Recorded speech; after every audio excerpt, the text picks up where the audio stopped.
Tras dúas xornadas maratonianas de negociación, a representación das comunidades autónomas con Rosa Quintana á cabeza conseguiu unha mellora sobre a proposta inicial. Xa digo, se conseguiu mellorar a proposta que había onte e agora vamos a seguir traballando para que a proposta que nos fagan ás 8 da tarde xa sexa máis adecuada ás nosas peticións.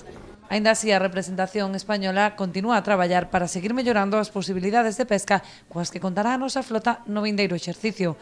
Unha das cuestións fundamentais é a da pescada sur, da que xa se conseguiu pasar dunha reducción do 14 ao 8%. Bueno, para nós é fundamental o tema da merluza sur, é unha pesquería que lle afecta a prácticamente todos os segmentos da flota, é unha pesquería que ten un gran impacto social e económico e, polo tanto, é onde estamos centrando os esforzos.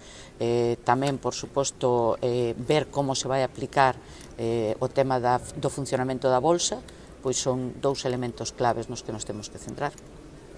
A espera dunha nova proposta da Comisión prevese que as negociacións continúen nas próximas horas, polo que podería pecharse un acordo esta mesma noite.